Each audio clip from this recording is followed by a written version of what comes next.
Muy buenas tardes y bienvenidos todos al Colillero. En este podcast conocerás todo sobre la Semana Santa Muleña. Conocerás costumbres, testimonios, tradiciones contadas por personas referentes de nuestra Semana de Pasión. Quédate, abre bien los oídos y conoce desde dentro la Semana Santa de Mula. Buenas tardes, hoy estamos en un colillero muy especial porque tenemos la oportunidad de entrevistar a un imaginero muy importante dentro de la región de Murcia, que es José Antonio Hernández Navarro. Muchas gracias por abrirnos las puertas de tu taller y de tu casa. Muy bien, pues nada, gracias a vosotros por venir. Es un honor teneros aquí, gente tan joven y tan preocupada por el arte. Es una cosa muy buena. Gracias. Queremos que sea una entrevista, pero también sea una charla, que hablemos y Sí. que sea natural. Sí. Bueno, ¿cómo te diste cuenta? Seguro que te lo han preguntado millones de veces, que querías ser imaginero. No llegó ese momento. No llegó ese momento porque es una manera de ser, es una vocación, es algo que eso yo creo que ya nace con la persona y desde el primer momento tiene esa idea fija de lo que quiere ser. ¿Por qué? Pues porque yo siempre me reconozco desde que tengo uso de razón por la misma afición. No es un momento de decir qué me gustaría ser de mayor o qué quisiera ser. No, es algo innato que luego, lógicamente, pues se va perfeccionando. Pero realmente se nace, no se hace.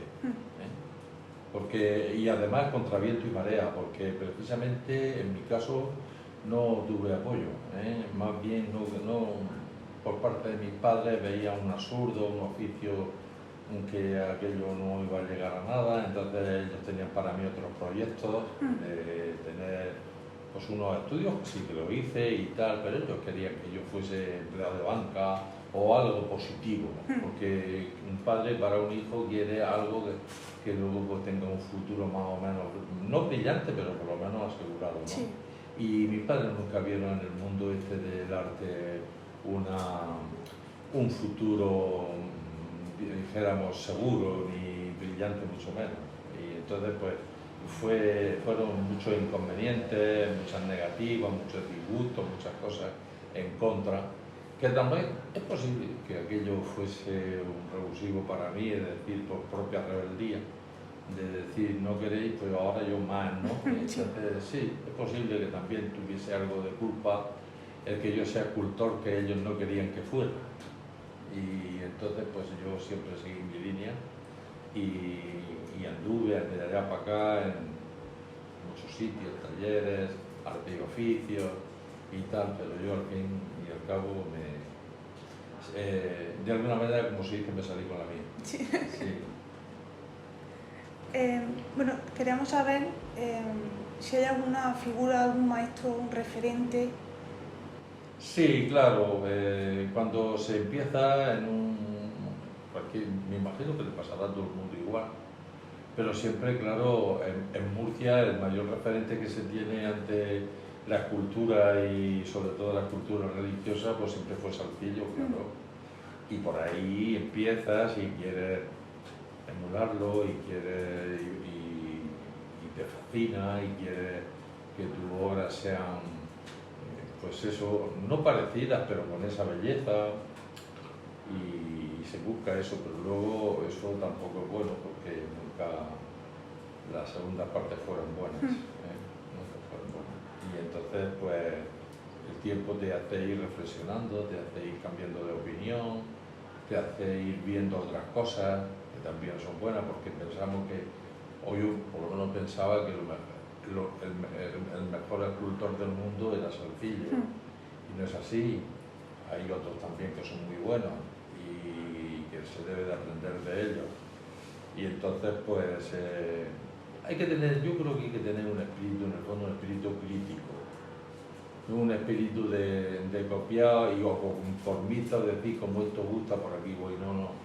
Siempre hay que poner el ingenio a trabajar y a esforzarse y ser muy exigente con con tu trabajo y te hace ir arrepintiéndote de muchas cosas que vas haciendo, porque yo toda la vida me he estado arrepintiendo de las cosas que he hecho y arrepintiendo no, criticándome, autocriticándome, que eso de alguna manera es muy bueno, porque te hace ir superándote. Si tú piensas que ya eres el mejor del mundo, porque ya no puedes dar más de sí y tal, pues muy mal, muy mal. Eso nunca termina bien, porque parece como que ya has tocado techo. Sí. No, techo no se toca nunca. Yo ya estoy jubilado y tal, pero yo creo que tocar techo en la escultura no lo he llegado a hacer tampoco. Se podía haber mejorado muchas más cosas. Lo que pasa es que pasa el tiempo y la vida y ya pues termina y decir, bueno, hasta aquí he llegado, esto he hecho y no sé si hubiera podido dar más de sí si hubiese estado trabajando muchísimo más tiempo, pero bueno, lo dejaremos en la duda. A mí una reflexión que me gusta mucho, que dicen que la obra nunca se termina, sino que llega un punto que se abandonan porque no pueden... Sí, es que puede llegar a convertirse, una obra puede llegar a convertirse en una obsesión.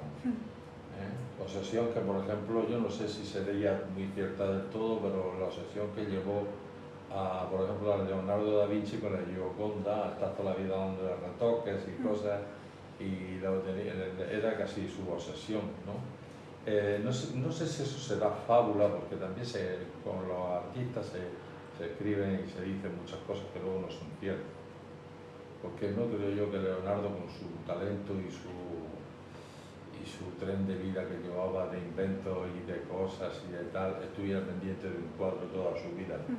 Me parece que posiblemente no fuera así. Pero que no conviene tampoco estar obsesionado con una cosa, porque puedes estar toda la vida dándole retoques, quitando y poniendo y quitando, y a veces estropeando lo bueno que había anteriormente, y después pues te das cuenta de que es una estupidez. Sí. Bueno, antes nos has dicho que naciste ya imaginero. Yo creo que sí. Y que... Escultor, más bien, Sí. porque la imaginería es una rama dentro de la escultura. Es que una imagen, lo primero es una escultura, y luego, si es una imagen religiosa, pues entonces es una imagen. Pero lo primero es ser escultor antes que imaginero. La imaginería es dijéramos, la respuesta a unos encargos que te van viniendo. Yo creo que ningún escultor se pone a hacer escultura religiosa sin ton ni son, intentar vivir de eso si no hay encargos. Yo soy escultor porque me encargo, escultor imaginero porque pues mi obra gustaba mucho en el mundo de la imaginería, y entonces ya siempre estuve ligado a ella por el mundo de los encargos, porque es verdad que un encargo da mucha seguridad para vivir.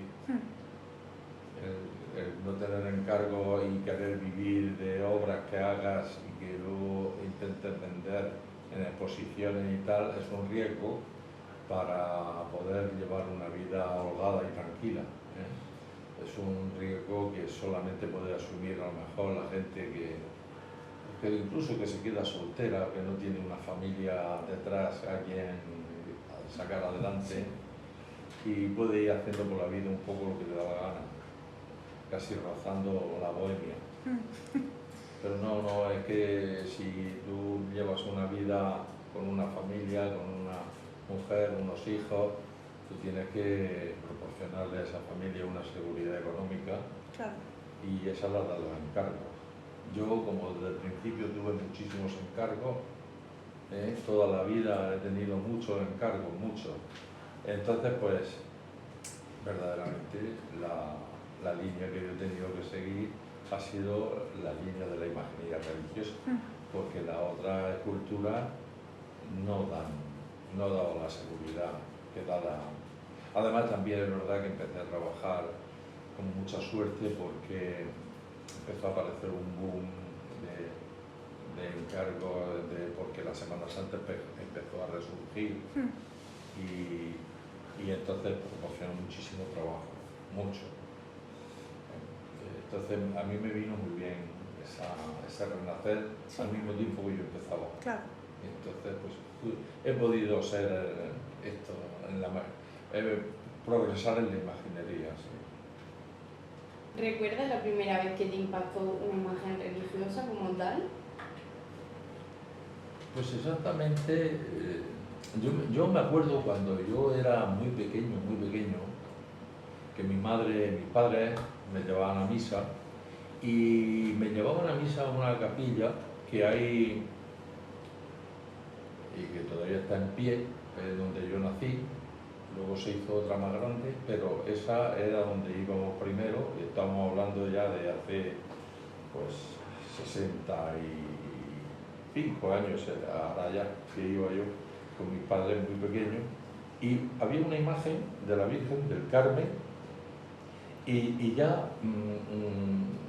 veía yo como intentaba escudriñar en el modelado de la imagen y ya me fijaba que la imagen, que es una imagen sin mérito, porque era una imagen de Olot, pero tenía una forma así en la rodilla, en la pierna, y eso ya empezaba yo a fijarme en la forma, desde muy pequeño.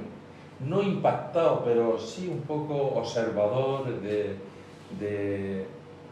que más que fijarme como una imagen religiosa por piedad, de rezo o de esto, ya empezaba yo a fijarme en la forma artística. Sí. Sí. Con ojos de escultor.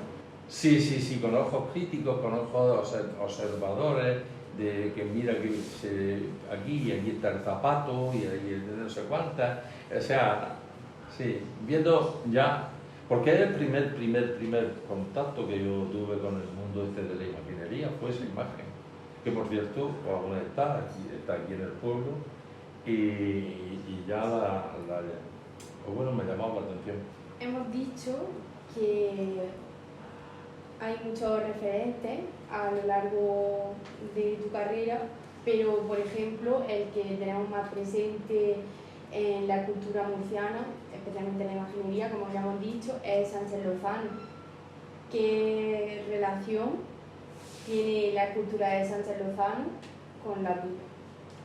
Bueno, pues yo al primer escultor que conocí fue a Sánchez Lozano, porque a mí me llevaron, un párroco que había en Alquería me llevó a que lo conociera y a decirle si puede venir por aquí y tal, y veía yo ese mundo de Sánchez Lozano, allí cómo se trabajaba, la imaginería, cómo se sacaba de puntos, de una manera así, pues un poco superficial, pero ese fue el contacto primero con el mundo de la cultura, fue con Sánchez Lozano.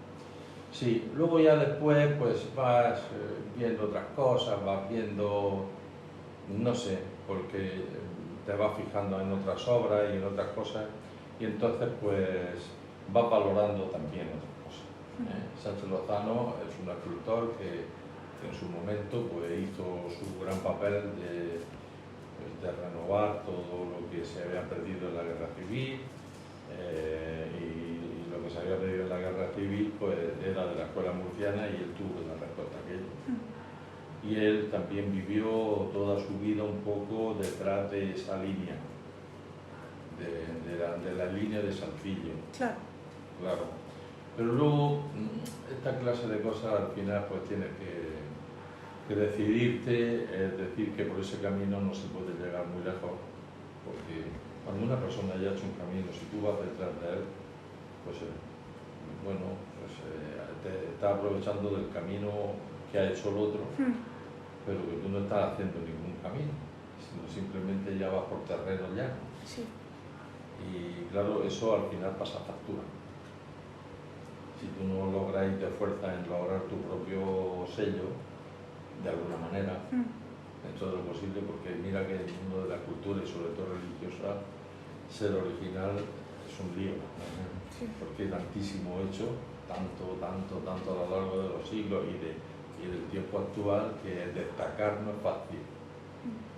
Se tiene que tener unos criterios muy claros y a lo mejor también un talento, no sé, para poder decir, pues, este hombre se ha puesto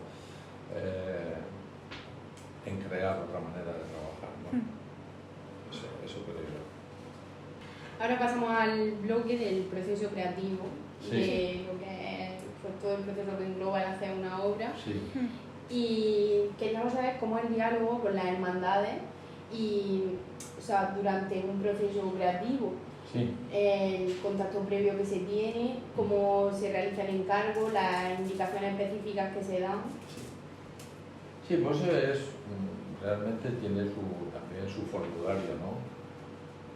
Lógicamente lo primero que se produce es la visita de la cofradía y la intención de hacer una obra. Y entonces pues ellos vienen, pues explican más o menos lo que quieren. Entonces yo muchas veces también es verdad que a lo largo del tiempo hasta gente que ha venido con una idea le he tratado hasta de cambiar la idea y llevarla a otro, porque siempre es bueno, ¿no? Siempre es bueno que el escultor implante su criterio, ¿no? Si tú te pones a hacer lo que la gente viene incluso en un grupo que vengan a hacer el mismo encargo, cada uno tiene una visión. Y si te dejas llevar por eso, te vuelves loco. Claro. Entonces hay que recoger más o menos el consejo, no el consejo, sino el pensamiento, el criterio, el gusto, pero al final tienes que ser tú el que parte el bacalao y decir, bueno, esto está muy bien y tal, pero yo creo que hay que hacer esto. El que toma la decisión. Claro, si es que el que lo tengo que hacer soy yo, ¿no? Claro. No, si dejas a la gente en ese momento, hay que ser un poco dictador, porque si dejas a la gente que quiera mandar en ti, pues no tiene otra cosa nada más que ir transformando a lo largo de que está haciendo la obra, tienes que ir transformándola, y eso no es bueno tampoco. No.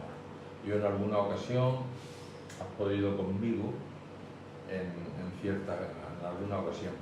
Y nunca ha sido un buen resultado, ¿eh? Siempre ha habido, venía uno, es que yo quiero y por agradar vas pero luego resulta que luego sale un desastre, sí, siempre sale un desastre. Me ha pasado en 2 ocasiones y ha sido por hacer caso de la gente. Hay gente que viene que sabe más que el médico. Sí. Y entonces pues se empieza y porque yo creo, porque y ya por ser un poco educado y condescendiente, pues va y le sigue el juego y luego resulta que es muy mal. Sí. Dentro de esa situación, ¿ha habido algún momento a lo largo de su trayectoria en el que se haya tenido que plantear parar un poco la producción? ¿Como una crisis? No, he sido una persona con que la creación me ha fluido de una manera muy natural y muy normal. No soy una persona atormentada de no saber qué hacer o cómo hacer una cosa. Nunca me ha pasado ese caso. He tenido facilidad, la verdad. Yo soy de unas personas que a veces, pues, como no lo tienen claro o lo que sea, lo pasan mal. Incluso rompen, vuelven a hacer, vuelven a romper, vuelven a hacer, en una búsqueda, en una cosa y tal. A mí no es mi caso. Yo nunca he tenido que romper nada porque no saber el camino a seguir. Es decir, que esto no sé cómo lo voy a hacer y como no lo sé, pues a mí no me gusta así, pero es que tampoco sé cómo es. No. Y sé que pasa. A otros les ha pasado así, pero en mi caso no. He tenido mucha facilidad para crear toda la vida y me ha beneficiado mucho porque así he podido dar mucho de sí, porque cuando se pierde el tiempo en romper y arreglar pues se va perdiendo el tiempo. Claro. Y cuando no tienes que romper nada sino que vas a tiro hecho y vas, pues la verdad es que sale mucho más trabajo. Dentro del trabajo, ¿cuál es el momento más especial que recuerda en el taller? ¿Especial? Sí, a la hora de hacer algún encargo que le haya... No, cada obra tiene su afán, ¿sabes? Sí, y además que siempre me toma en serio toda clase de obras que ha venido al taller, me las he tomado tanto más grandes como más pequeñas, siempre le he puesto el mismo interés, porque no he estado sopesando a ver de dónde viene este encargo, a ver si me tengo que esforzar más, si me tengo que esforzar menos, si tengo que hacer las cosas mejor o peor. Yo siempre he tomado el mismo interés para una catedral o una ermita. Siempre igual. ¿Por qué? Pues porque esa clase de discriminación me parece estúpida. Eso es decir, como es para este sitio, esto está bien. No, yo siempre, aunque sea un sitio humilde, también tiene el derecho a tener una buena cosa. Claro. Sí, totalmente. Sí, no. Esa clase de cosas no han ido nunca conmigo, porque también es verdad que eso es un poco en la línea de la gente que el dinero manda mucho en su vida. Entonces la gente cuando quiere, aunque sea agricultor, pero está pensando en lo que va a ganar, eso hace tomar decisiones de un poco rastreras, ¿no? Y entonces yo tampoco he ido por ahí. Me ha gustado siempre hacer las cosas lo mejor posible en todo momento. Y ahí está. Aunque estemos hablando de escultura, al fin y al cabo estamos hablando más enfocado a la imaginería. Sí. Entonces, claro, queríamos plantear también cuestiones de la fe, ¿no? Sí. Entonces, queremos saber si habéis tenido alguna experiencia de personas que a lo mejor se han convertido gracias a alguna obra suya o algún caso así. Bueno, hay anécdotas. Hay anécdotas, cosas que sí que han ido ocurriendo, incluso, yo qué sé, graciosas, diría yo, ¿no? Sí, vamos, la obligación de una imagen es provocar fe. Si no provoca fe y es un mero adorno, pues como imagen no cumplimos su obligación. Entonces, cuando las cosas provocan, una imagen provoca fe, es señal de que la intención con la que se ha hecho se está cumpliendo. Yo sé por oídas, por cuando vienen las imágenes a restaurarse, la mayoría con pies desgastados de besos, Sí, es verdad, las que están puestas al culto, pues casi todas las imágenes vienen con pies desgastados y con señales de una devoción por ellas, que eso se ve patente. Hombre, las oraciones nos desgastan, pero los besos sí. Y entonces pues se ve en ellas que cumplen con esa obligación de provocar fe, porque en definitiva se hacen para eso. Y hay imágenes que siendo, pues no sé, sin mucho nivel artístico, pero tienen a lo mejor un punto y un gancho que provocan fe.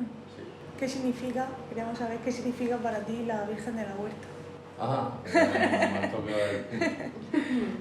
Bueno, pues sí, pues significa pues esa obra, en este caso, como cuando un hijo o una hija se queda a vivir en tu casa y la tienes siempre, otras se casan y se van. Entonces, esto es, pues se quiere lo que se roza, se quiere lo que se roza. Entonces, la imagen esta pues ha supuesto en mi vida una especie de santo y seña, porque siempre se ha quedado aquí y es la que más contacto tengo. Luego ese contacto se traduce en muchas más cosas, pero ese contacto hace de que esa obra pues, en tu vida signifique algo especial, es como de la familia. ¿Por qué? Pues porque, por ejemplo, en el caso de la Virgen, pues ante ella se han bautizado a mis hijos, han hecho la primera comunión, se han enterrado a mis padres, y muchas más cosas, ¿no? Entonces eso te marca, forma parte de tu vida, ya trasciende a la obra de arte trasciende a la escultura para ser una especie de icono en tu vida, ¿no? Y es por eso, porque esta aquí, si la imagen de la Virgen yo lo hubiese hecho como las otras que se van del taller y en sus sitios las quieren mucho, pero yo ya no tengo el contacto con ella y la miro como lo que son. Aquí el caso es distinto, ¿no? Es lo que se queda, lo tuyo, y luego también supone mucho el ver cómo una imagen, un pueblo se apropia de ella sentimentalmente, que la quieren, que la... Pues eso, yo creo que es cariño en estado puro, no es otra cosa. Un aprecio, un cariño, una devoción. A lo mejor devoción en el más puro sentido religioso, pues no sé hasta qué punto. Pero cariño sincero por una cosa, sí se tiene. Sí. Y eso al fin y al cabo pues, te da una satisfacción personal muy grande. Pensar de decir, oye, que hay que ver esta virgencita lo que la gente, lo que mueve, lo que la gente la quiere. Sí. Tiene que ser también muy reconfortante vivir el cariño de la gente hacia una imagen suya, ¿no? Sí. Es que es una sensación un tanto extraña porque no se suele eso dar mucho. Dar mucho en el sentido de que un escultor esté implicado en esa devoción. No, en la historia de las imágenes y de tal no se conoce mucho ese tema. No sé por qué será, porque a lo mejor es que tiene que ser así por vivir yo aquí. Si no viviera yo en Los Ramos, a lo mejor tampoco ocurriría esto, pero es una cosa así como un poco como a estudiar, es decir, este fenómeno que ocurre aquí, el que el escultor, pues sí, esté un poco al servicio de la causa, y pringao, pero también es verdad que ahora ves cómo esto va más, porque la gente, la juventud, la gente, pues yo creo que ya no piensan realmente en que la Virgen es lo que es, pero porque Pepe la ha hecho. Me imagino que ya la Virgen se ha quedado como aparte mía. La gente la considera una pieza que la quiere y que tal, que la hice yo, pero como yo también estoy metido en el lío, así como si no si llegara, como si pasara por aquí, sí. Pues yo creo que hay un ambiente que habría que hacérselo a algún sociólogo para que la estudiara, ¿no? ¿Verdad? Hay algo, un lío. Sí, en el fondo es un lío. En el fondo es un lío, sí, porque es que aquí un sainete que tenemos siempre con el tema de la Virgen y yo por el medio, porque es que ya no es lo que yo busque, sino los líos que me buscan. No sé, que ya no es decir, no, es que lo piensa él y ya está, no, es que piensa todo el mundo también por mí. Eso es lo que pasa. Pero bueno, ahí estamos. Me imagino que luego eso, cuando los que estamos no estemos, si la cosa siga funcionando, pues eso pertenezca a la historia de la Virgen. Sí. Yo creo que eso al final pues quedará como una historia, como el que la Virgen, que la cara de la Virgen, que es el retrato de mi mujer, cuando era tal, porque eso se habla y se habla y se repite, y yo diciendo que no, y ellos que sí, porque quieren que sea verdad, porque eso siempre queda muy bonito, como la Dolorosa de Saltillo, que era su mujer, en fin, es que eso gusta. Sí. Eso gusta. Un poco de... Y entonces, ahora que estamos vivos y que yo trato de aclarar las cosas y tal, la gente quiere, cuando nos muramos, será palabra de Dios.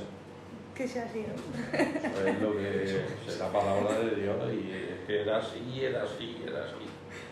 Y nada, pues todas las imágenes que se dicen algo famoso, tiene una historieta detrás. Esta a lo mejor necesitaba esta historia que estamos comentando del escultor, digo yo que será eso.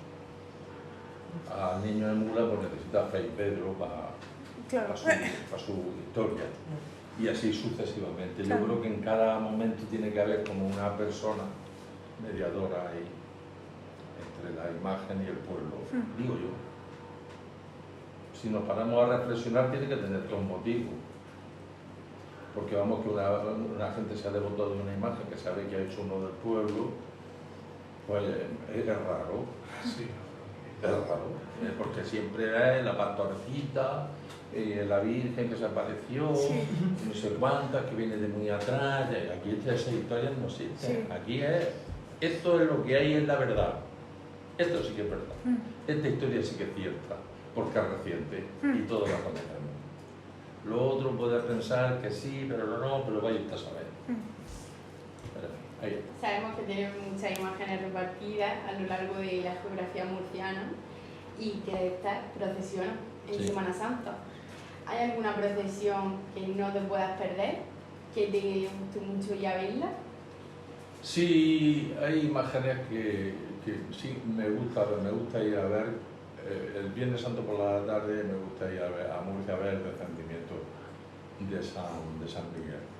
Esa pieza en la calle que gana un montón, y a lo mejor no voy. Hombre, la verdad es que gusta ir a ver unas y otras y otras, porque perdón, a todas no puedo ir, porque llega a veces en que pues, puede haber un Viernes Santo a lo mejor 10 o 15 o 20 horas mías en la calle al mismo tiempo en distintos sitios. O sea, es imposible de ir a todos sitios.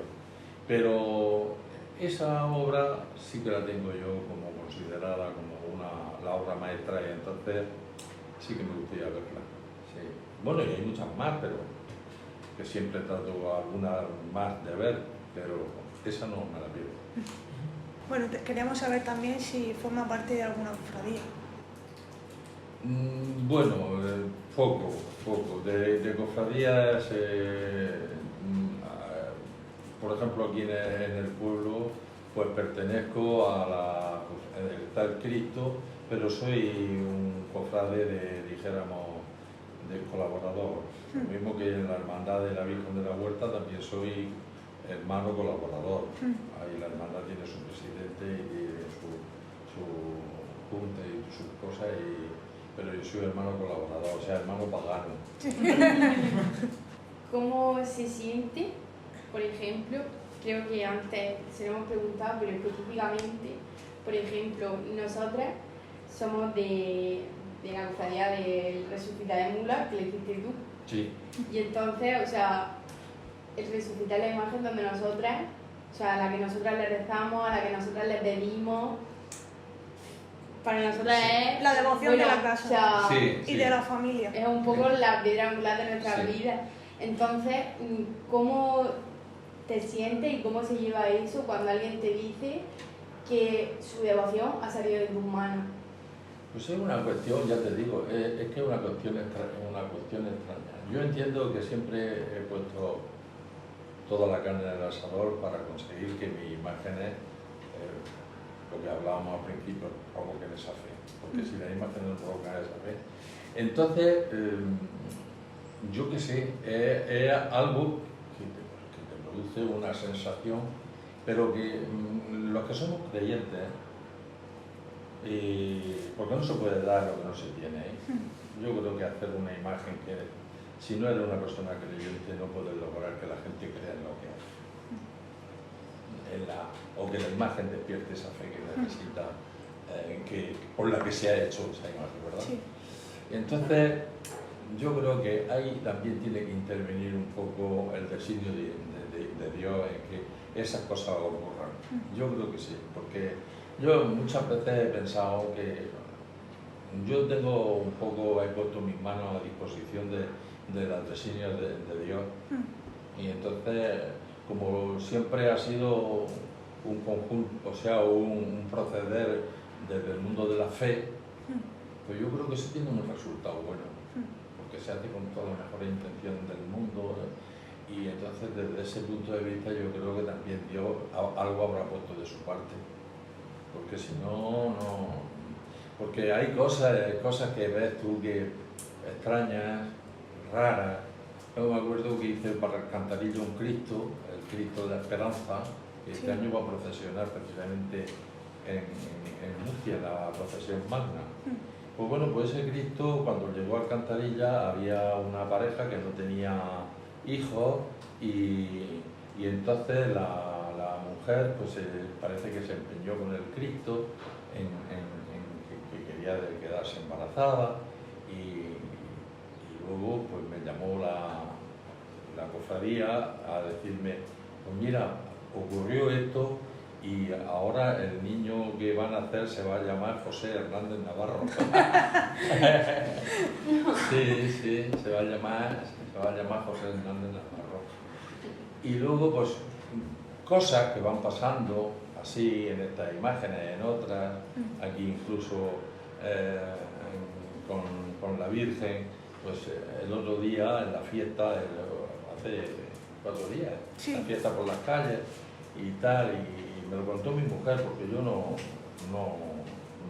hablé ni lo vi, pero en la última calle de allí del pueblo, pues dice que una mujer que nos conocemos ya de mucho tiempo y que es muy devota de la Virgen, y le dice, Paquita, porque la Virgen estaba puesta en el trono pequeño en la calle, allí muy cercana a la gente.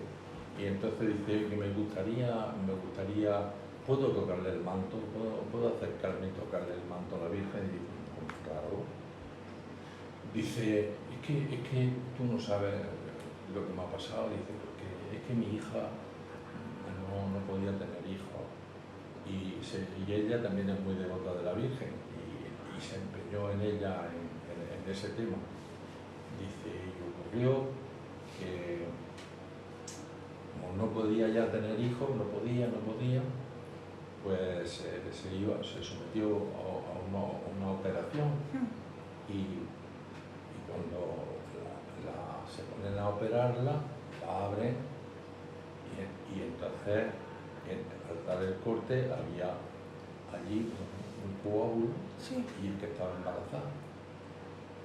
Se había quedado embarazada antes, iban a operarla para poder tener hijos, pero ella ya se había quedado embarazada antes de la operación y porque vieron al darle el corte y entonces cerraron y tal y ya tienen una cría, sí.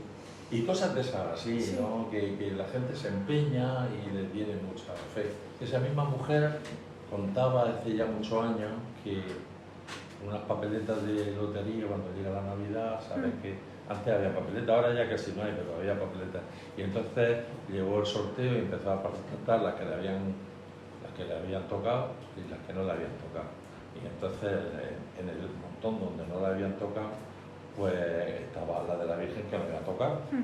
Y entonces cogió el paquete y lo echó a la lumbre, porque era invierno, ¿no? Y otro día fue su sorpresa que todo había ardido y sobre un tronco había quedado nada más que la estampa de la Virgen en el fuego. Y entonces eso para ella fue una señal que la puso y la tienen marcada. ¿Cuántas papeletas habrían pegado fuego en el mismo caso y se habrán perdido? Pero a ella a lo mejor necesitaba eso. Claro. Entonces son cosas que te las van contando y hay que ver. Y muchas más, ¿no? Bueno, dentro de tu estilo, ¿cómo definirías tu estilo dentro de la escultura? Pues yo creo que un estilo de tipo, un realismo, un naturalismo, realismo. Es muy difícil a un escultor ponerle norma a su propia obra, pero yo siempre he buscado una manera sencilla de expresarlo todo. Y en esa manera sencilla de expresarlo todo, pues entonces te salen también formas sencillas. Formas sencillas, sin grandes aspavientos, sin grandes movimientos del barroco, sino simplemente de una manera natural y sencilla y real, como la vida misma, ¿no? Y entonces eso lo pone a caminar en el mundo de la cultura y entonces te sale, yo creo que más o menos lo que yo he hecho siempre, una manera de expresarme de una manera sencilla, sin grandes alaracas y grandes cosas. Sí, yo creo que esa es la definición. Sí. Queríamos saber también, dentro de, a la hora de afrontar la obra y demás, cómo el hecho de entender la anatomía humana, cómo funciona, y eso cómo se traslada a la madera. Bueno, es que la anatomía es una disciplina que en la escultura es como, vamos, como el solfeo en la música. Sí. Eso tiene que estudiarse muy bien, porque una anatomía inventada es una anatomía falsa y una anatomía que se nota enseguida que eso no es real ni muchísimo menos. Una anatomía inventada, pues viene un médico y te puede tirar una obra por tierra enseguida, porque sabe anatomía por un tubo, y si tú empiezas a inventar cosas, ¿qué pasa? Pues que si no has estudiado el natural durante muchísimo tiempo, pues la verdad es que eso no lo puedes lograr nunca, ¿no?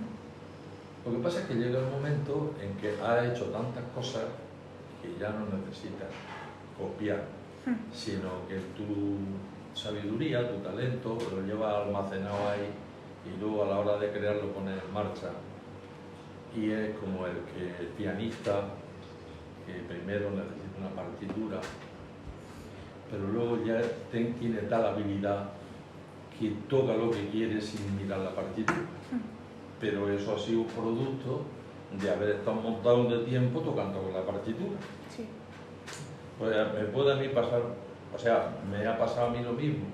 Es decir, yo pongo a disposición, ya llega el momento en que tienes la anatomía tan sumamente aprendida que luego incluso puedes llegar a lograr cosas que superen la naturaleza. ¿Por qué? Pues porque ya te puedes permitir el lujo de mejorar los modelos, porque un modelo es muy difícil encontrar una persona perfecta, muy difícil. Como ya sabes que como tenga una cosa perfecta, la otra tiene la piel imperfecta, la otra los pies, la mano, algo tienes que transformar. Y entonces entra en el mundo de la idealización, de idealizar. Y entonces los cuerpos, pues entonces los tratas a tu gusto, más largos de la cuenta si te gustan los cánones más largos. Empiezas a crear algo que está en el pensamiento, no está en lo que ves, sino en lo que piensas. Eso es fundamental también para crear belleza. Pero es que lo primero, la disciplina tiene que estar ahí lo primero, si no, lo otro es llegar a ningún sitio. ¿Cómo ves tú la evolución de la cultura y la imaginería hoy en día? ¿Hay innovación? ¿Hay ruptura? No es el mejor momento de la cultura hoy día, y te voy a decir por qué. Porque hay mucha influencia de la manera de trabajar de Andalucía. Entonces eso no es bueno. No es bueno porque no se desarrolla el talento igual, intentando copiar y hacer las cosas de manera como sea los escultores andaluces, que yo no dudo de su talento, pero sus esculturas son refritos de refritos también de otras cosas. Y entonces no se crea pocas novedades, se ofrece poca novedad. Siempre venimos de repetir vírgenes, de repetir Cristo, de repetir esto, repetir, que ya no, ¿qué ofreces? Entonces esa falta de esfuerzo, pues yo creo que ahora mismo en el mundo de la Semana Santa uno de los principales peligros que hay es ese, de trasladar las cosas de Andalucía a toda España. Sí. Y entonces, pero mal, claro, porque hay cosas que en Andalucía son muy buenas, sobre todo de esculturas del pasado, y aquí se quiere hacer lo mismo, pero sin medios, sin calidad, y entonces lo que sale son malas copias en casi todo, las maneras de las imágenes, en la manera de vestirlas, en la manera de tal, como se ponen los ojos allí y gusta, pues, y incluso se va gente de otros sitios a Andalucía a encargarlas. Sí. Y aquí también hay intentos, algunas personas, hay intentos de no ser así, de lo cual me alegro, pero la tónica dominante es poner los ojos en Andalucía. ¿De cristal? ¿De ojos de cristal? No, los ojos, los... Vale, perdón. No, ¿y qué? No, Sí. no te he entendido. Quizá habría que mirar más a la Sí. escuela murciana, ¿no? No, tampoco. Yo creo que hace falta un esfuerzo personal por crear cosas nuevas y con Sí. calidad. Porque si no, estamos pues perdiendo el tiempo y creando unas copias y unas cosas que no son nuestras tampoco. Y que luego al final pues no gustan, o si gustan, le gustan a un público muy poco crítico. Yo creo que es una verdadera pena. Pero en fin, espero que esto sea pasajero. ¿Qué imagen, qué de tu autoría te gustaría ver esculpido a ti? Hombre, a mí me hubiera gustado esculpir la Piedad de Miguel Ángel. Pero hay una imagen que me tiene a mí, totalmente subyugado, que es la Dolorosa de Salcillo. La Dolorosa de Salcillo para mí es una imagen. Yo tengo dos imágenes de la Virgen en mi vida, y es la Dolorosa de Salcillo y la Virgen de la Huerta. Son las dos de estas cosas que no te cansas de mirar, siempre encuentras algo. Y la Dolorosa esta de Salcillo Salcillo es de 10, matrícula de honor cum laude, todas las... Además es que tiene una belleza intemporal. Es una virgen que en todos los tiempos será hermosa, gustará siempre, en todos los tiempos. Y yo creo que se ha intentado copiar miles de veces, y cada copia que se hace sirve para su gloria de ella, porque no se puede llegar a alcanzar eso. Yo diría que ni el mismo Salcillo en otro intento lo hubiera conseguido.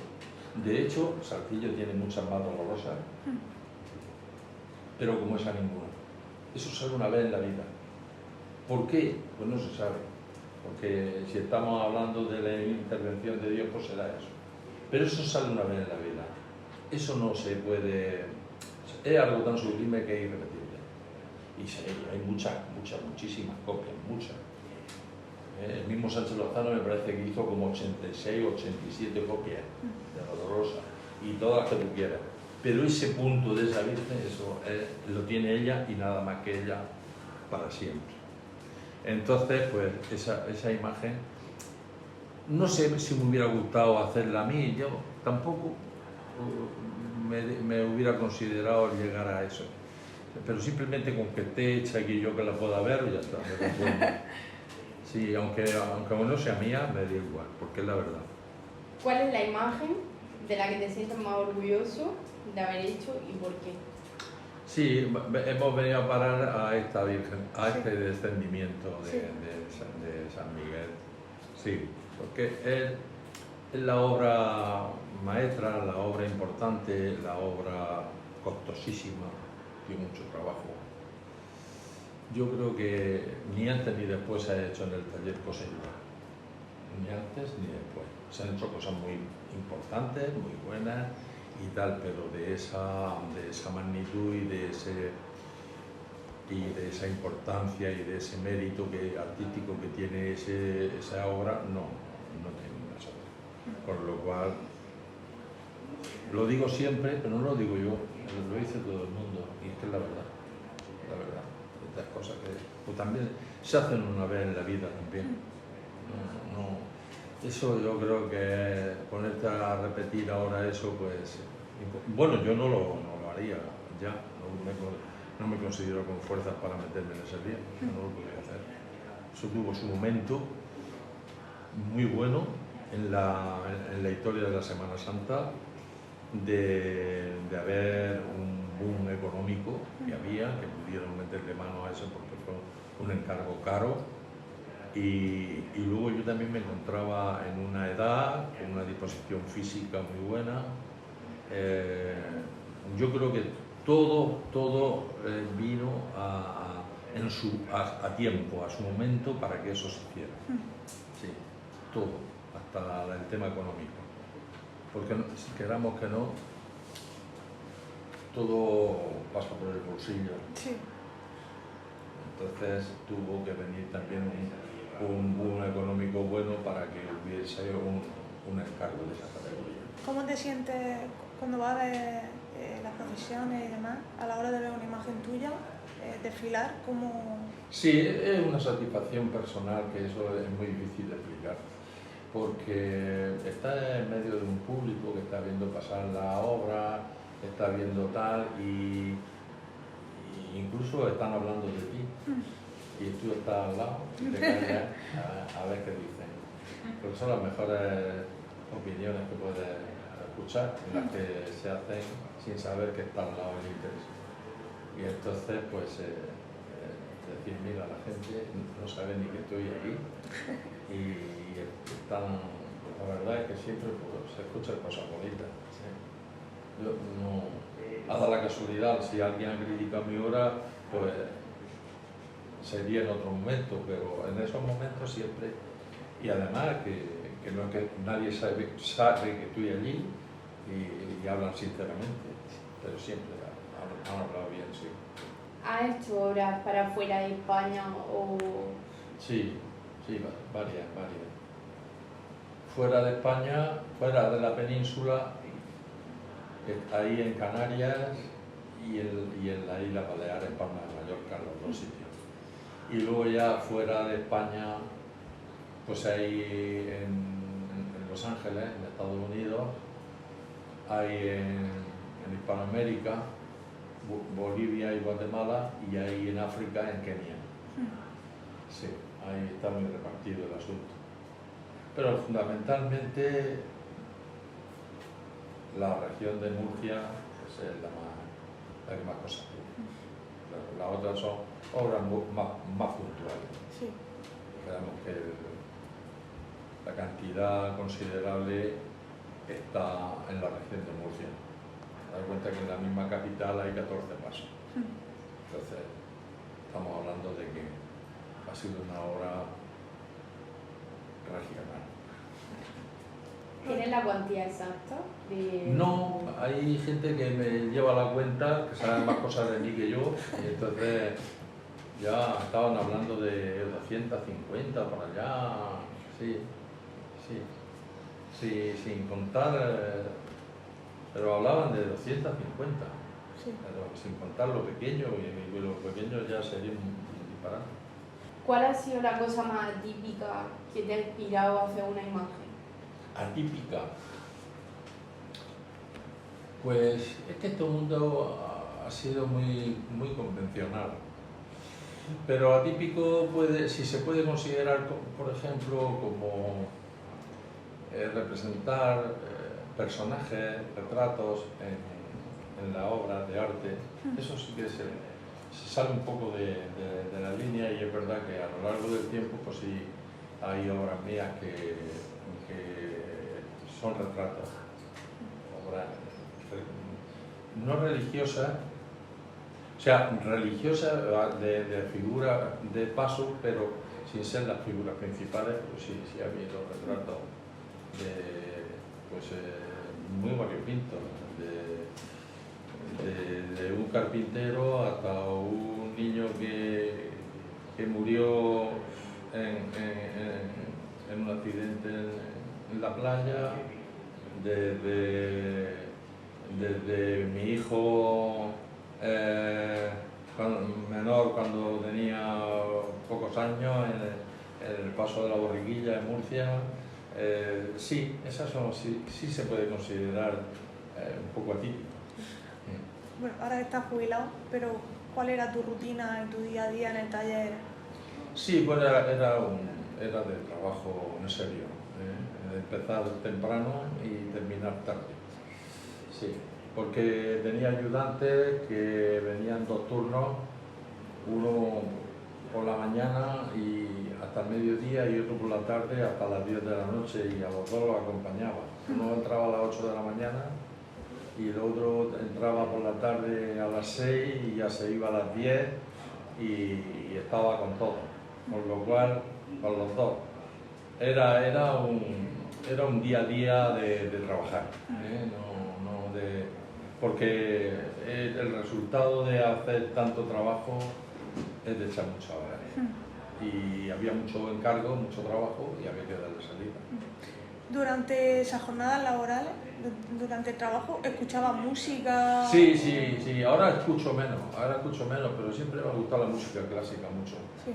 Sí, y entonces pues la mayor parte de la música que se escuchaba pues era pues eso, Vivaldi, Beethoven, Mozart, Juan Sebastián Bach, un montón de autores en que siempre me han gustado, sí. A la hora de cuando ha recibido encargos para distintos lugares, pero siendo la misma vocación, ¿cómo ha hecho, aun siendo el mismo modelo, digamos, para intentar marcar la diferencia entre uno y otro? Pues es que en alguna ocasión se ha hecho imágenes que prácticamente se han repetido, aunque tienen su diferencia, porque ninguna cosa sale igual a la otra. Entonces siempre he tratado, pues más o menos, de imprimir algo que, aunque se parezcan, no sean iguales, ¿no? Pero hay maneras de hacerlo, porque simplemente con cambiar volúmenes de una cosa o de otra, tú te das cuenta que la creación es infinita. Tú te pones en la Gran Vía sentada a tomarte un café en Murcia y empiezas a ver pasar personas, y venga a pasar gente, y venga a pasar gente, y venga a pasar gente, y pueden pasar 1000 personas y ninguna se parece a la otra. Pero no en el cuerpo, sino nada más que en la cara. En un espacio así, cambiando volúmenes, pueden pasar 1000 personas y muchas más sin que se parezca una a la otra. Date cuenta qué ritmo de cambio de volúmenes de esto para lograr que ni una persona se parezca a la otra. Aquí mismo ninguno nos parecemos. Pero no sale de un espacio así, no sale, no hay que cambiar una habitación, simplemente porque la creación es infinita. Y entonces, pues por eso, de esa manera, tú podrás repetir una imagen, pero no ser igual a la otra con el cambio de cualquier cosa. Después de una larga trayectoria como escultor, pues el pasado 15 de enero, bueno, no fue el 15 de enero. No, el 15 de enero, sí, es Laurel. Ah, sí. El pasado 15 de enero recibió en el Teatro Romea el Laureado de Bellas Artes que otorga la Junta Directiva del Colegio de Periodistas de allí de Murcia. ¿Cómo siento que después de esta trayectoria se le reconozca en vida? Porque por desgracia muchas veces se hace cuando la persona ya no está. Sí. No, es un buen sistema de agradecer a la gente en vida por su trayectoria. Sí. Yo nunca he estado acostumbrado a que me den muchos honores y muchas medallas, porque tampoco he ido por la vida buscando nada de eso, ¿no? Pero la verdad es que este año ha sido un año bastante bueno, especial, en tanto en cuanto pues, empieza el año con el laurel y luego termina con la medalla de la región el otro día. Con lo cual, pues bueno, es una satisfacción. Pensar que se acuerdan de ti, que han pensado que tu obra merece la pena que se premie. Bueno, a nadie le amarga un dulce, ¿verdad? Y eso siempre es bueno. Y además es bueno también para que los que vienen detrás sepan que los esfuerzos tarde o temprano, cuando son verdaderos, hay siempre gente que lo reconoce, ¿eh? No que nada en saco roto, lo que pasa es que unas cosas tardan más, otras cosas tardan menos. Yo he tenido que estar 40 años trabajando para que a última hora ahora vean el trabajo. Bueno, nunca es tarde, ¿eh? Lo más normal es que siempre ocurra cuando ya has dado, has dicho que bueno, hasta aquí he llegado, y entonces pues yo creo que el trabajo, o sea que la recompensa llega, y llega en su momento, y más ahora en nuestro tiempo que se le da a la gente la recompensa en vida. Pero es un aliciente muy bueno para las generaciones que vengan detrás, que se esfuercen y que merece la pena. Sí, sí merece la pena. ¿Cómo te gustaría que te recordaran dentro del mundo de la imaginería? Bueno, como un escultor que siempre buscó ser él y mostrar y dejar algo nuevo al arte. Porque lo ideal es aportar algo nuevo al arte con calidad. Porque aportar algo nuevo sin calidad es fácil. Ahora, aportar algo nuevo con calidad es difícil. Y entonces eso necesita una búsqueda, necesita un esfuerzo. Pero sí, como alguien que ha intentado dar algo nuevo al arte. Aquí dentro de tu taller tienes muchos alumnos, Sí. entre ellos pues nuestro paisano Pablo. Claro. ¿Qué consejos le darías tú a los jóvenes que se quieren dedicar a este mundo? Pues que le estoy diciendo siempre que nada viene de gratis, que todo tiene su comienzo, ningún comienzo es bueno, pero sobre todo le inculco muchísimo el tema de que sean ellos, de que no copien. Siempre es mi obsesión, no copien, ni a mí ni a nadie. ¿Por qué? Pues porque tienes que sacar lo que tú llevas dentro. Hombre, es necesario estudiar, conocer toda la trayectoria de la escultura y cogiendo lo que más te conviene, pero beber de las fuentes de los grandes maestros. Pero no, lo de la copia es que no, porque por ese camino no se llega a ningún sitio, no se llega a ningún lado. Se llega a ser un buen copista, Sí. pero también es una pena pasarte toda una vida trabajando para que digan, eres un buen copista, está muy mal. No. El consejo fundamental que le doy es, ¿verdad? Sí. Claro, siempre. Yo ahora mismo hay otros escultores que están siguiendo la línea de Sergillo, que los conozco yo, y que muchas veces y tengo confianza con ellos y bueno, qué pena que estéis en esa línea. Intentarse a vosotros, intentar separarse de este tema pero no pueden, ya se han metido en ese círculo que les va a costar muchísimo. Si quieren dejarlo, les va a costar mucho. ¿Cómo te sientes por ejemplo, que tenemos aquí a Pablo, sabiendo que va a ser el encargado de intervenir en dos imágenes tuyas, Jesús resucitado y Santa María de Salomé? Sí. Que sea un discípulo Muy tranquilo, tuyo. porque él en el tiempo que está aquí ya conoce muy bien mi obra, sabe de materiales, sabe de todo lo que yo he podido hacer en su momento y sabe, lo conoce y sabe hacerlo, y además yo súper tranquilo, que sé que nunca va a tropear mi obra, nunca la va a tropear, al contrario, la va a dejar perfecta. Claro, hay confianza total. Sí, si no fuera así no lo diría. No es porque estés delante, Pablo. No, si no es así no lo digo. Yo las cosas me gustan más claras que la voz. ¿Crees que hay algo que te ha quedado por hacer en el mundo de la escultura? ¿Alguna imagen pendiente, algún reto artístico, alguna espina que se te haya quedado ahí clavada? No, espinas, no. Lo único que hay, y también lo he dicho muchas veces, porque esta pregunta me la han formulado ya. Pues, no sé, dentro del mundo de de la imaginería, la imagen, por ejemplo, de un Cristo yacente nunca llegué a hacerla. Y es una imagen que suele ser un reto también, ¿no? Hacer un Cristo yacente donde tanto hay hecho, hacer algo que destaque bueno no hubiera sido fácil. Pero no llegó, se quedó a las puertas de casi del encargo, pero al final no llegó a hacerse el encargo y yo ya no he vuelto a hacer nunca, ninguno. Hice una maqueta de ese encargo, pero no llegó a hacerse. Pues es que todo no se puede en la vida, no hay tanto por hacer que Claro. no se puede hacer.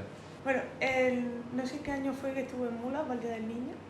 En 2023, ¿puede ser? Sí, pues hace 2 o 3 años. ¿De qué? Cuando tuviste una para el niño. Ah, sí. Bueno, que queríamos preguntarte qué sentiste al ver la procesión, al ¿Qué te ver la pareció? imagen del niño. Fui porque estuvimos allí en la casa de Pablo y tal. Hombre, el niño de Mula es también una pieza especial en el mundo de la imaginería y luego en el mundo de la devoción popular. Y entonces es una pieza que desde luego pues suscita emociones a todo el mundo. Ya se vio allí patentemente la gente, la devoción que le profesa. Entonces eso, y además son cosas que no decaen nunca. Sí, yo creo que esta clase de devociones siempre permanecerán. Yo las romerías de Taí del Llevado no las conozco, yo solamente conocí la procesión. Y es una procesión muy hermosa, la verdad. Dentro del panorama de procesiones de la región yo creo que puede estar de las primeras. Más o menos, ¿no?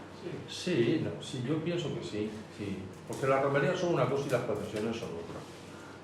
Las procesiones a lo mejor llegará el momento en que tengan a lo mejor menos tirón que la romería. Las romerías tienen más tirón que las procesiones. No sé por qué. Sí.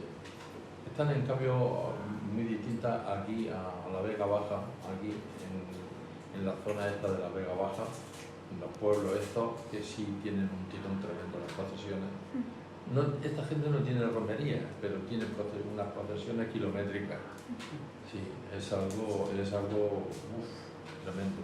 Está la procesión de San Joaquín de Bigastro, que con reloj en mano, 2 horas pasando por la procesión. Tienen que llevar como 2 y 3 bandas de música en el recorrido para animar la carrera de la procesión, con unas velas de más de 1 metro de alta para que aguanten sí, es algo... El recorrido. Sí, algo. Y luego está Cox, con la Virgen del Carmen, y aquí Desamparado, y son pueblos que el salir en la procesión alumbrando y participando todo el mundo, jóvenes, niños, viejos, todo el mundo en la procesión, es algo que lo llevan a gala. Y en cambio en otros sitios pues ya eso no se ve tanto. Bueno, para concluir ya la entrevista, el podcast se llama El Colillero y queríamos saber si sabías a lo mejor qué es un colillero o si puedes intuir. Pues no, es una palabra nueva para mí. Pues un colillero era mula, salían las túnicas de cola, Sí. entonces era un niño que iba con una varita y era el que iba colocando las túnicas por si se arrugaban o se enganchaban en el suelo o les caía caramelo y entonces iban aparejándolas. Anda, qué gracia. Sí. Pues no lo sabía, no Se lo le caían sabía. colillas. Claro. Sí, qué gracia. Sí. Sí, pues mira, hablando de palabras raras, os voy a decir también otra, que esa sí que no la sabéis vosotros. Y es en Murcia, en la catedral, yo leí un documento de 1800 y pico en el que decía de la falta que había de fondos para la fiesta de la Virgen de la Fuensanta y que habían tenido que despedir a los ministriles, que eran los músicos que de la catedral, habían tenido que despedir los ministriles y al pertiguero Perrero. Al pertiguero Perrero. El pertiguero Perrero era un personaje que llevaba una vara alta para levantar los tendidos de la ropa para que pasara la procesión y ir dándole cañazo a los perros para quitarlos de la carrera. El pertiguero perrero. Así que lo del colillero y el pertiguero perrero ya... Está bien, ¿eh? Sí, sí, el pertiguero perrero. Y lo habían tenido que despedir también porque por falta de dinero, sí, pero yo me quedé asombrado. Y era eso, que iba levantando los tendidos de ropa de las calles para que pudiera pasar la Virgen y darle cañazos a los perros con la vértiga para que se fueran. Bueno, pues con el pertiguero perrero vamos a concluir Cerramos el el colillero. capítulo. Muchas gracias de nuevo. Nada, por- gracias por venir y nada, cuando me necesitéis para otra cosa ya sabéis que podéis contar conmigo. Muchas gracias. Bueno, muy bien. Muy bien. Agradecido. Bueno, pues hasta aquí.